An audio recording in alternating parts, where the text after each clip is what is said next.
Good evening. Welcome to Hockey Nights in Vegas Season 2. My name is Eddie Rivkin. I am the site expert for VegasHockeyNight.com.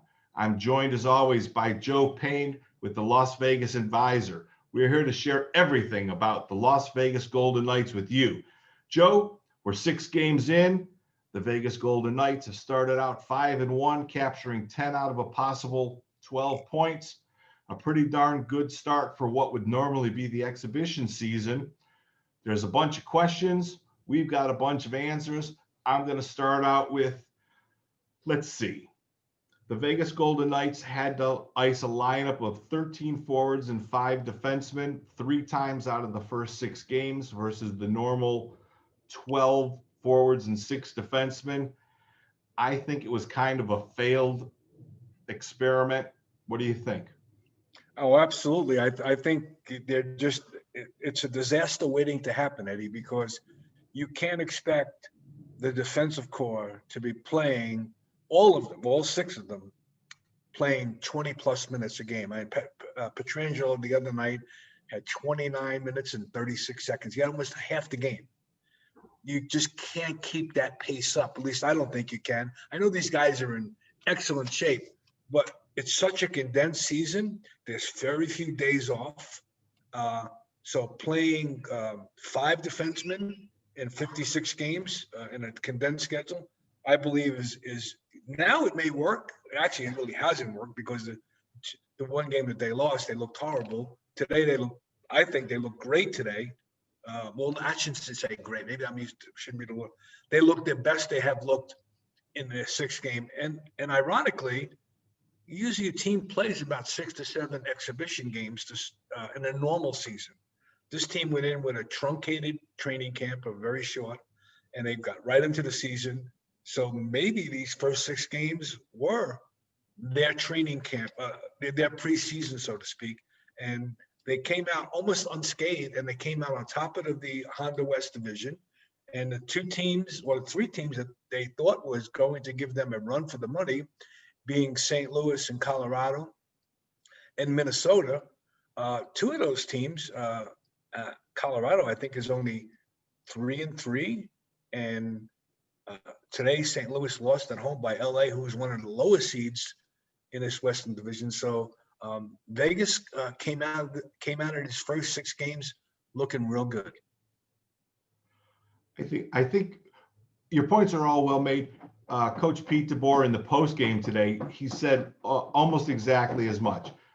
Normally, they do get to play 6 or 7 exhibition games.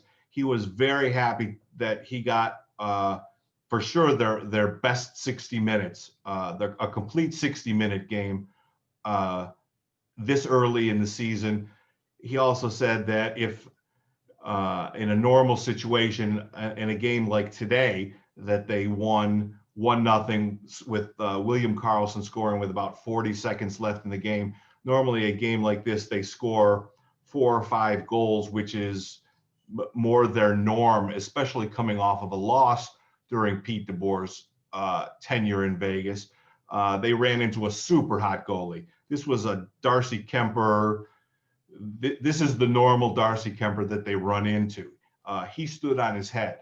Marc-Andre Fleury had very little action today, 16, 17 saves, but he did make one key save on a Phil Kessel breakaway, which probably saved the game. If Arizona goes up 1-0, Rick Tocchet turns on the neutral ice, the trap. He squeezes the middle of the ice. It becomes very, very difficult for the Golden Knights to enter the zone. And we probably have a 2-2 split with Arizona getting 5 of the possible 8 points. And, like you said, in that truncated season, that's probably not the optimal outcome against a team that's projected to be in the bottom 4 of that Honda West division that we were talking about. But I think the issue is really the ongoing issue is going to be this lineup, this salary cap gymnastics thing that we've talked about off the microphones a lot. When they play 13-5, there's absolutely no cohesiveness in the lineup.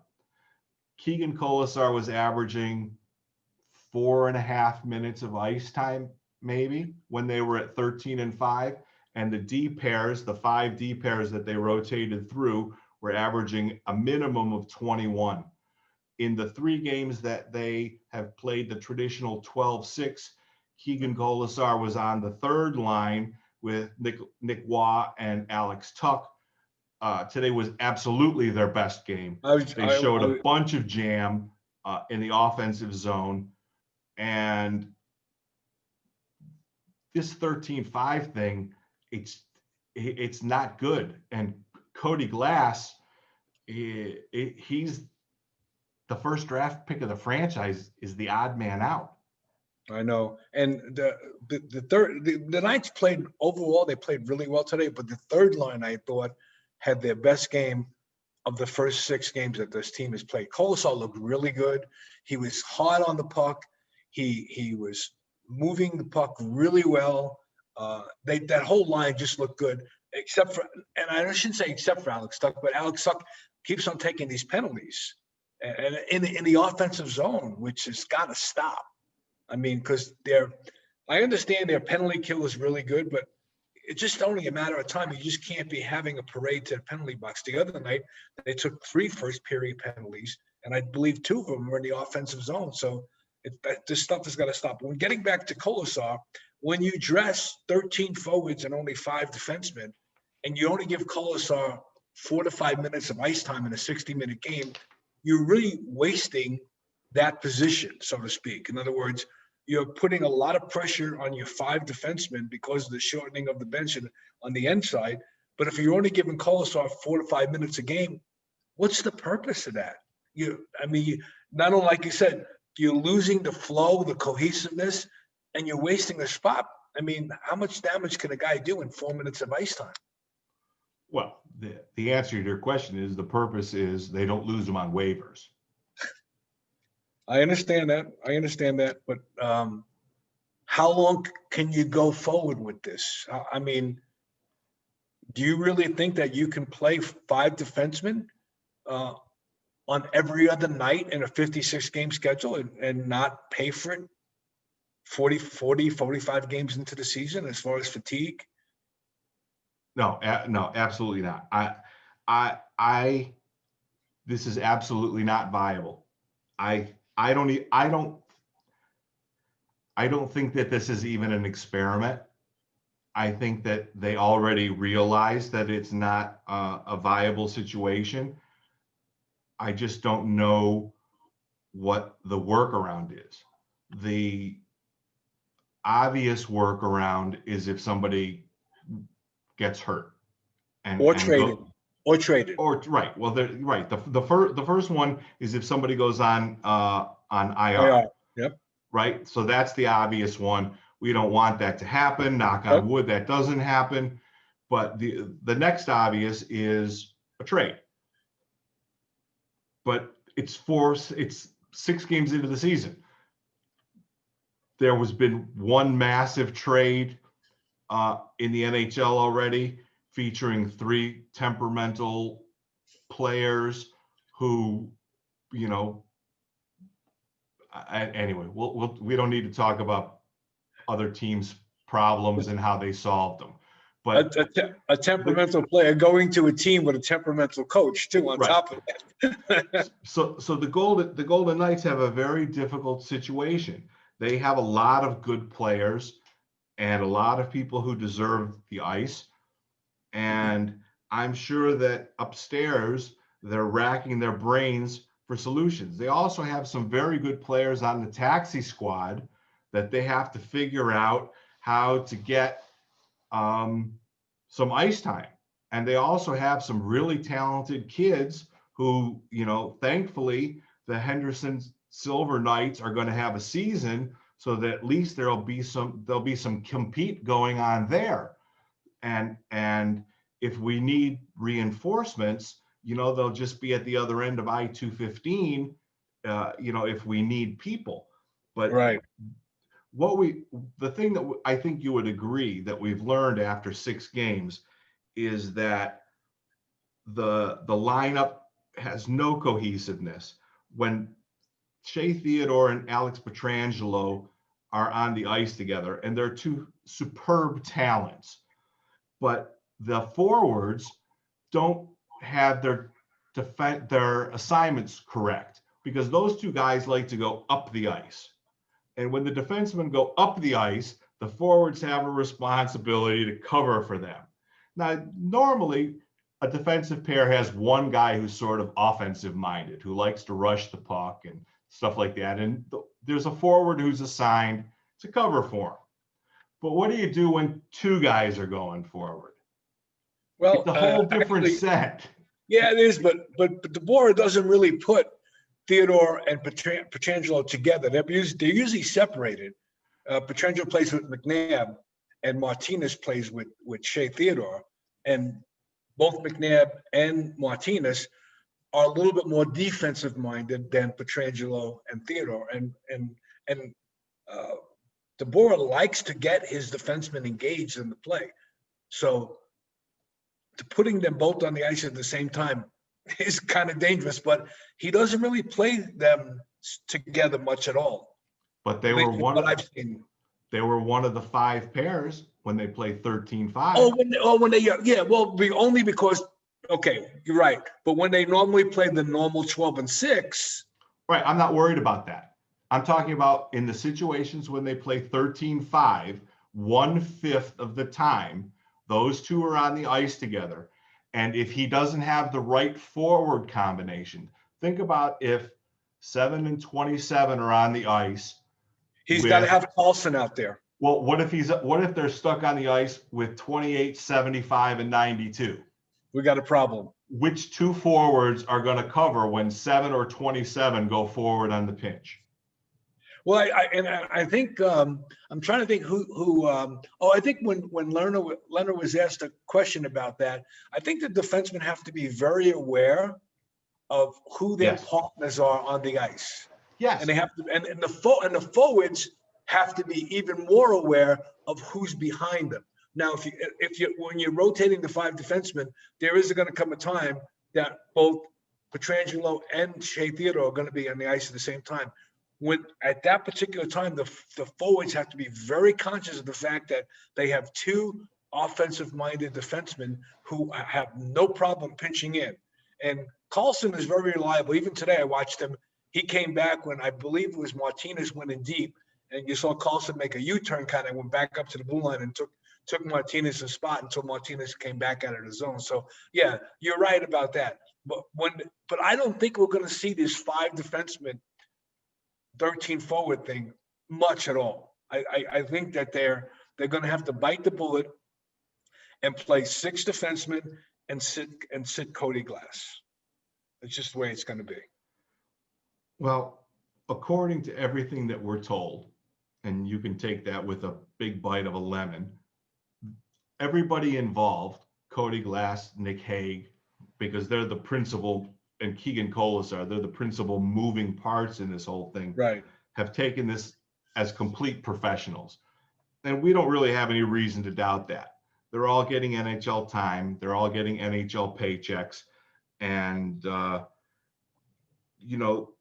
they are the future of the club. There is no doubt. As top heavy as the Golden Knights are salary wise, these kids who are all on basically entry level contracts for the next 2 to 3 years, these kids are the future, and they've all made tremendous steps. You saw Jonathan Marchessault in the pregame today say Cody Glass is not the little boy who came into camp last year. He's now a grown man. Right. And Nick Hague has improved his skating and his defensive zone reliability significantly. And, they're going to have to just find a way. And it's going to be bumpy. And it's going to be bumpy starting on Tuesday night, when the competition level for the Golden Knights picks up significantly when the St. Louis Blues come to town. The exhibition season is over. Correct. So let's move on to the next. Preseason games are over, Eddie. Let's move on to the next subject. There's $12 million in the Golden Nets crease. They've each played 3 games. there's there's a significant advantage, I'll say. Marc-Andre Fleury has given up 3 goals. Robin Lehner has given up 9, 8 if you don't count the empty netter. There's really only been one subpar game, and that was Game 5 versus Arizona, where Robin Lehner gave up 4 goals. But to be honest, it was, first of all, a 13-5 game that we just finished talking about. And frankly, it was the Golden Knights' worst game, and he didn't get an awful lot of support, but it was not a stellar performance at all. I would say in the beginning, it is significantly advantage Fleury. They both say all the right things, that this rotation is a good thing, that they get plenty of rest between starts, and on and on. It's $12 million in the crease, but how long can they continue playing once every 4 days before somebody has to take the net? Good question. And I think, in my opinion, I think the board is just going to ride this one day on, one day. Well, we shouldn't say one day on. One game, one game, one game, one game. They're going to ride that. I mean, you're at 5-1. Why change? Why change? I mean, like, you know, if it's not broke, why fix it? You don't agree? If you're behind the bench, Eddie, and you're 5-1, and the only game you lost was the team literally just stunk the place out. But other than that, if you're 5-1, what do you change? Why would you even consider changing? Yeah, Robin had a bad game, but you know what? You got to put him. I think he's back in the net Tuesday night against St. Louis. I don't see why he wouldn't be. Well, you're 5-1 in the exhibition season. First of all, okay, so let's play the devil's advocate. What if Fleury starts against St. Louis? No, it's not going to happen. You know, okay. That's not going to happen. Okay, you're right. I don't think it is. I think. But when do you go? When is it that you go with the hot goalie? Because at some point they have actual back-to-backs. I think there's 5 of them during the season. At one, is there going to be some point that they're going to try to ride the hot goalie? They got 2 against St. Louis, and there's the Kings and the Sharks, and then there's 4 against Colorado, right? The big 4 against Colorado that includes the Lake Tahoe game.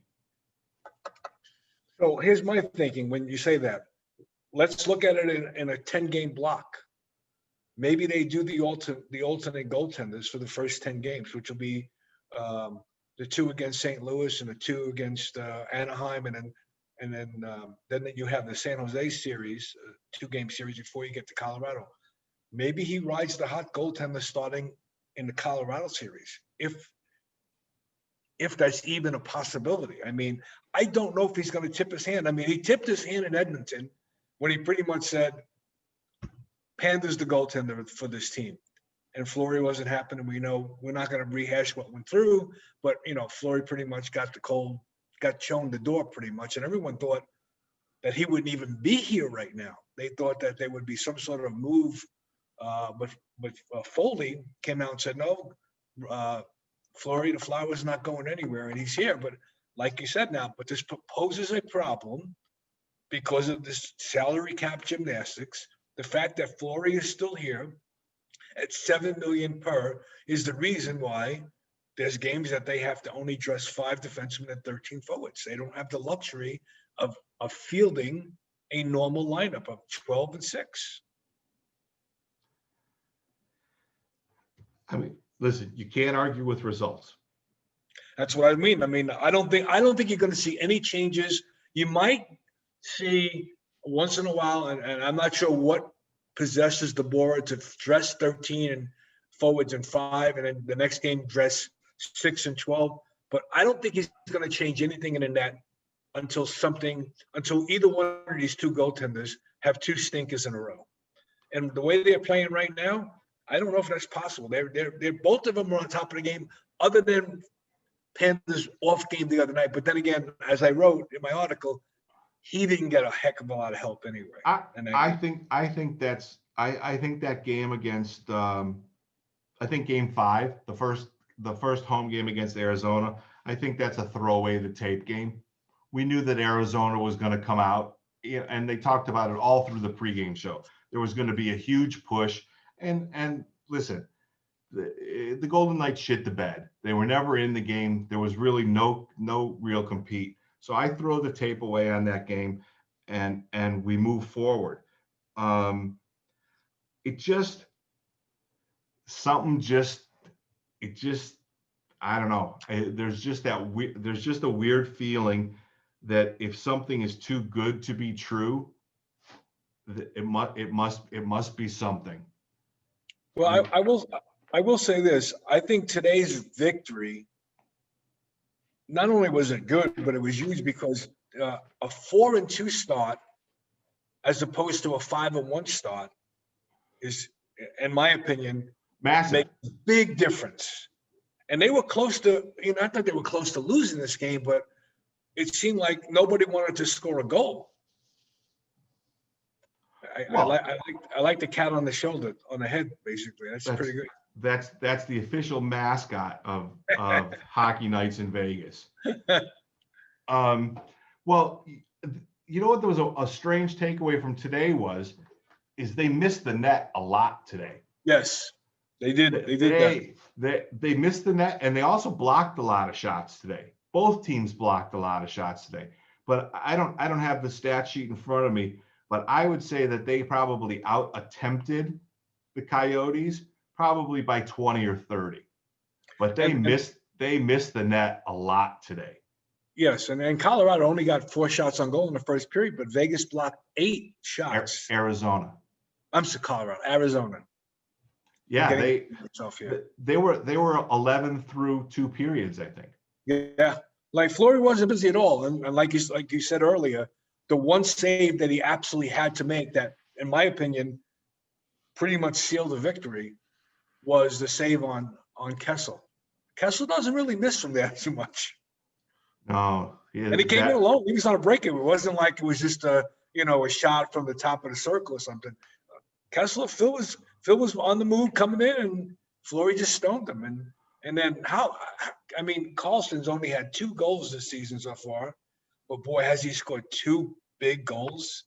But both of them within the last minute. Well, actually, the one was with a minute 22 to go, and today was like 47 seconds. 2 huge goals, and that one set up the first goal set up the Pacioretty 7-second goal into overtime. But that line has looked good. Marchessault looks engaged.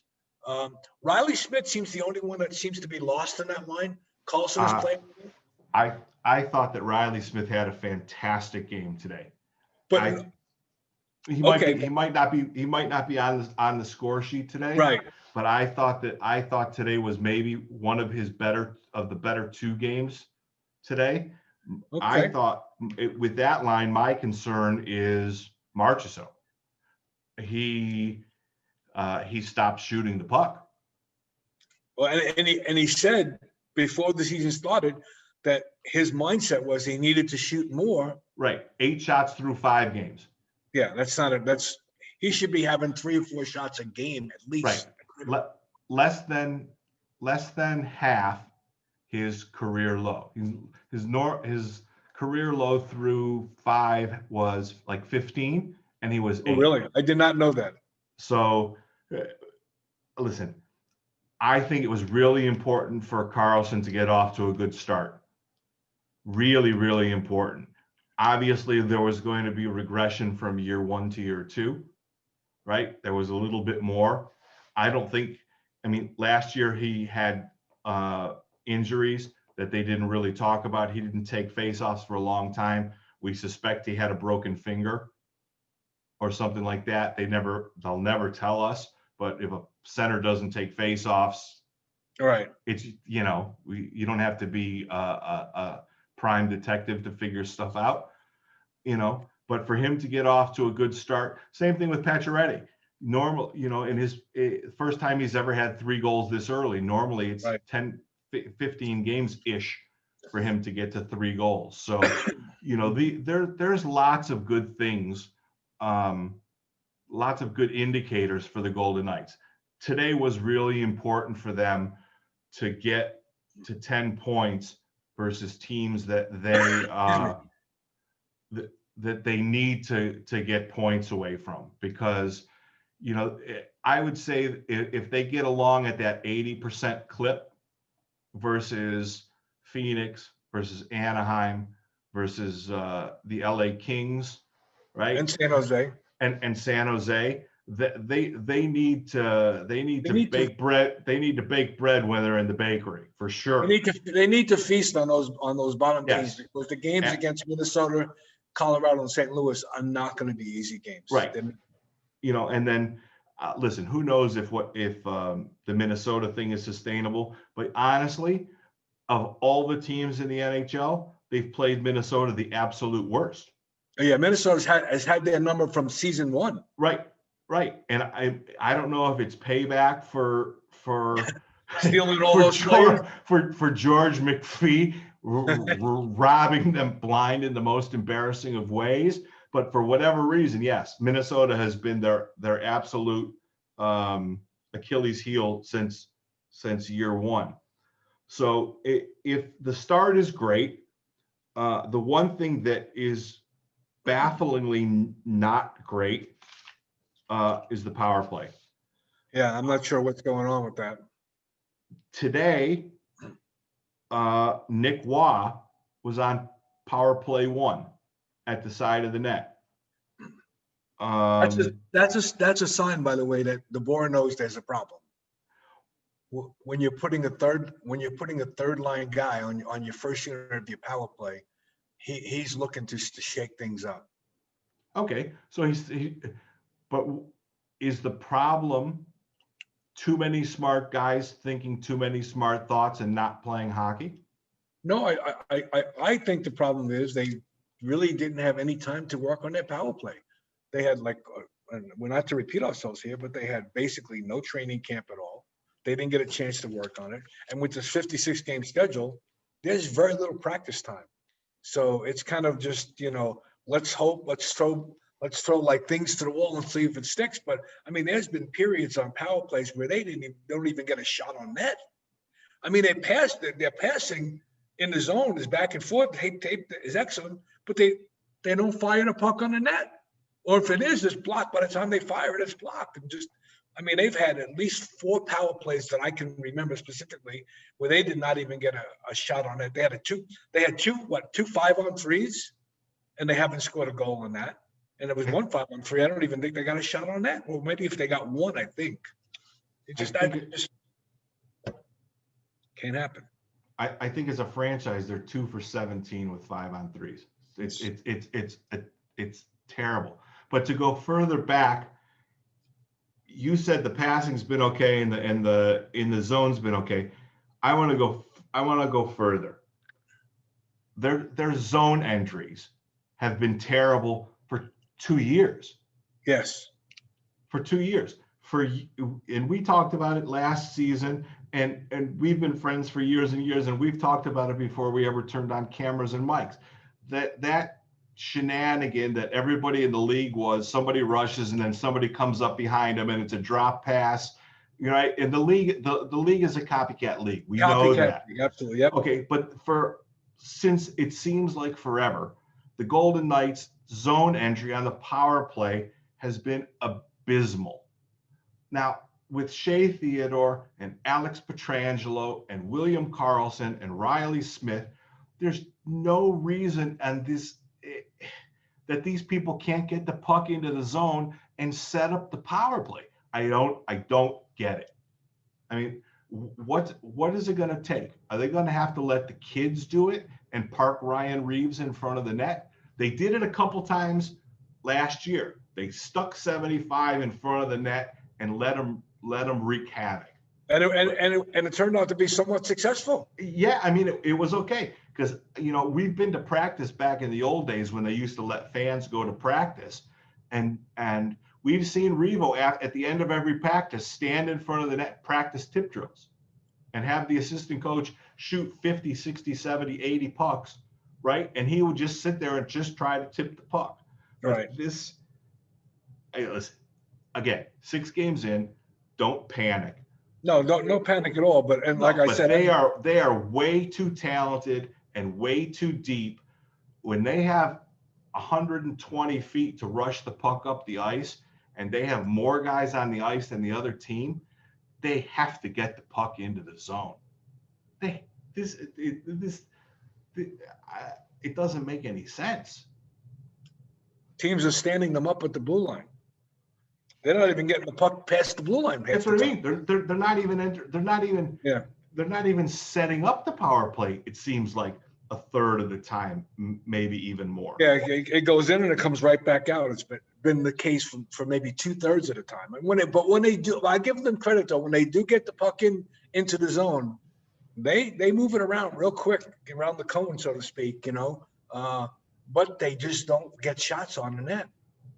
They pass excellent passes going back and forth, and then all of a sudden the defenseman will get their stick in the lane, chip it, and then all of a sudden it's out the zone. They got to regroup and come back in again, and then they run into the problem, like you said, of their entry. Their entry's been horrible. What do you think the fix is? Just I don't know. repetition? They say that things come in bunches. I think that right now there's a lack of confidence on the power play units. I think, but once they start potting 1 or 2 power play goals, they'll get a little bit more confidence. But right now, the old hockey termage, I think they might be squeezing their sticks just a little bit tighter on the power play because they know, man, we need to be better than this. We are better than this, and they're not. So it may be a case of squeezing the sticks, and then again, it might be the case of the 13 forwards. They just don't have that. Even though they are putting out specific power play units, guys are off kilter here because of the 13 forwards. They're not getting that. When Gallant used to just roll 4 lines, he didn't care who the other team put out there. He would just roll one line after another out there. We're not doing that now. When you have 13 forwards, it's not happening. And then you're not getting the six rotation of the defensemen also when you're playing only 5 defensemen. So this is something that it's either make or break. Something's going to have to give here, Eddie. I'm not sure what it is.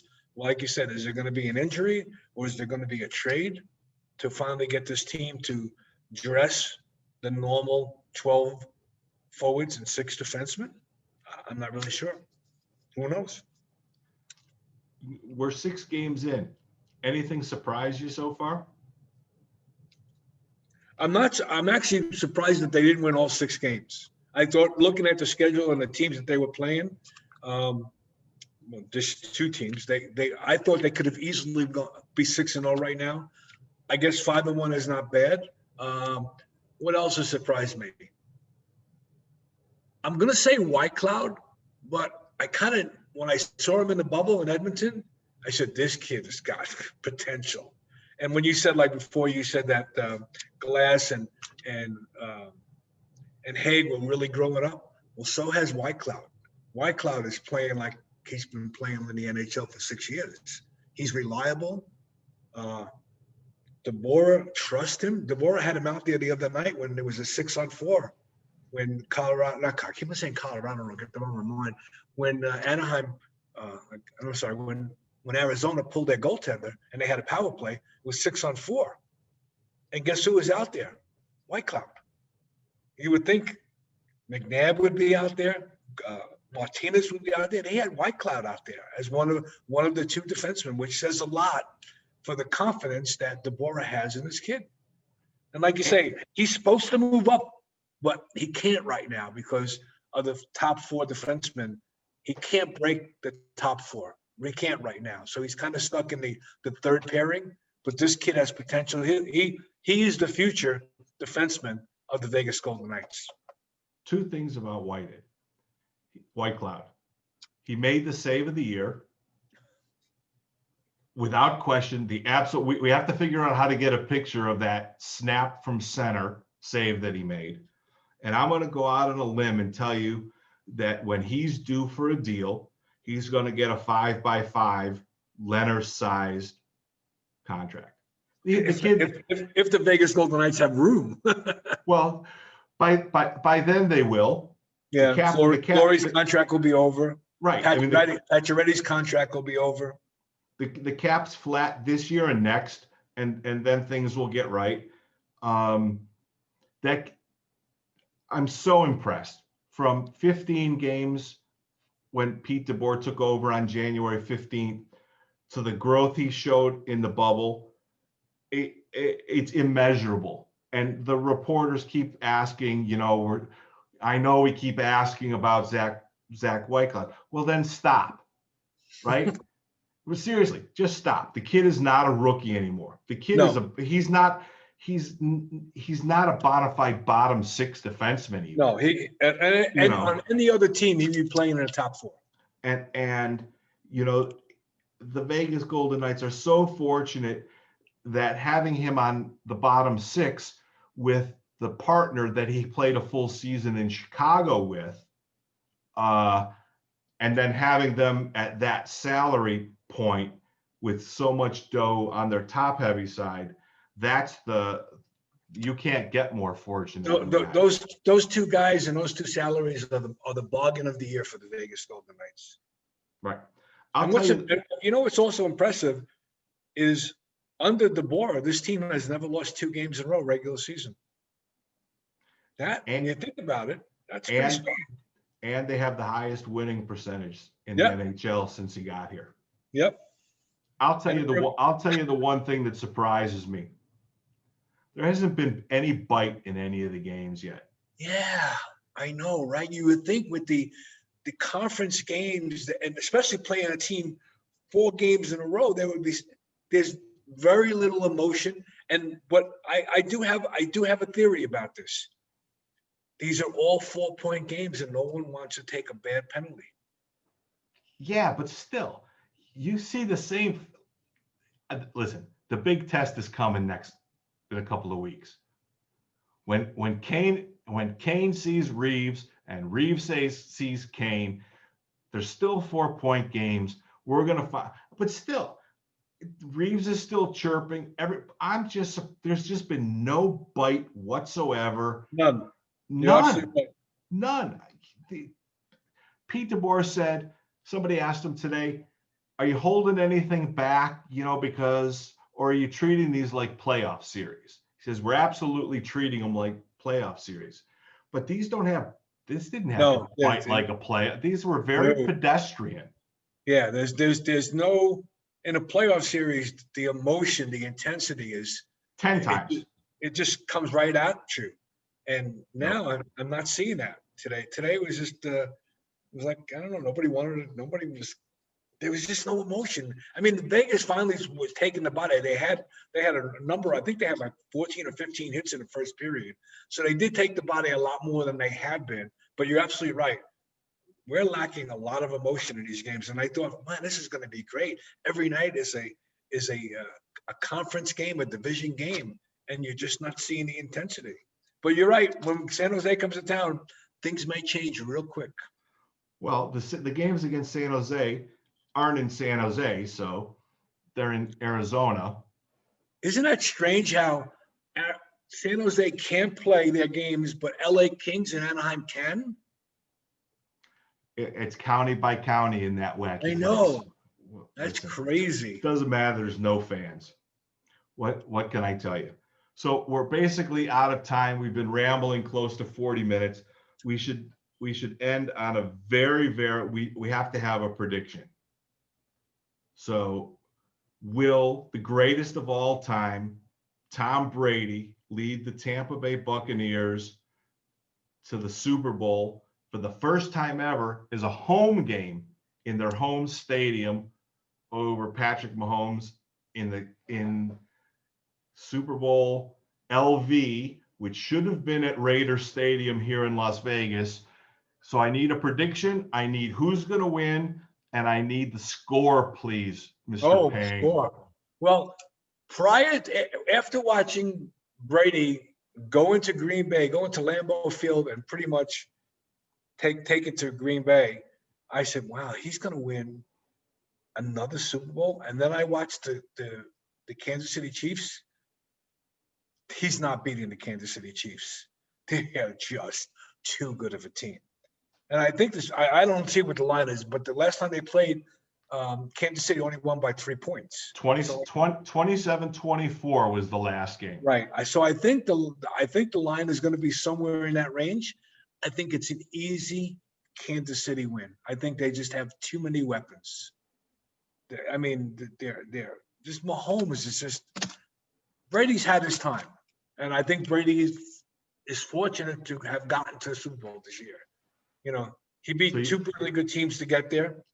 He beat New Orleans on the road. He beat Green Bay on the road. I think, and it's funny because now he goes home for the first time. A team is playing in a home stadium, but there's not really going to be any fans there. So I don't think 22,000. Yeah, normally there's 80,000, right?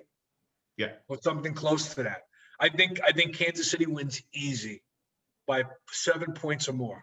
So you're saying take Kansas City and lay whatever it is. It's probably going to be 3. I didn't check before we sat down to do this podcast, but I'm going to say it's probably going to open at 3, and I think it's going to go up. I think people after watching Mahomes and the Kansas City Chiefs just pretty much run roughshod over Buffalo, who is like everybody's, Cinderella story this year, but they didn't have a shot. The Buffalo scored the first 9 points and then they scored like the last 9 before, and Kansas City just annihilated them. It was pretty sad. Okay, here's my prediction. The Golden Knights will beat St. Louis, and Robin Leonard will continue to be undefeated at T-Mobile Arena. That's it. We're out. Wait, but where's your Super Bowl? Wait a second. Where's your Super Bowl pick? Okay, you want a Super Bowl pick? I do. The GOAT, ring 7. That's my ring number 7. He's 6-3, right? Okay. And in the game against Kansas City in Week 6, he did not have Antonio Brown. It looks like he probably will. He missed the game today. Tyreek Hill had 206 yards receiving, I think, in the first half against them. I think that the Tampa Bay Buccaneers will employ a Belichick-style stop Tyreek Hill at all costs sort of defense. And while everyone in the world will bet Kansas City and the over, even if the number is in the low 60s somewhere, I am going to take a surprising Tampa Bay and the under. Really? One of those sneaky, ugly, like 13-3 games where it's a disgusting, gross game where nobody wants to watch. I'm going to take the GOAT to get the peace sign on his second hand, 5-2, where he's going to be 7-3 in his 10 Super Bowl appearances. And I got Mahomes getting his second one. You want to bet a pizza on this? I can't eat pizza because I'm a fat guy on keto, sir.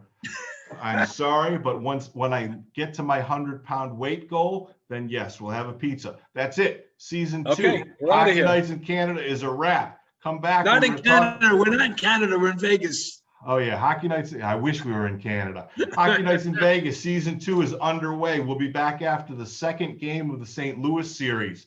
Find us on Facebook and everywhere else you find people like us. Thank you very much. We're out of here.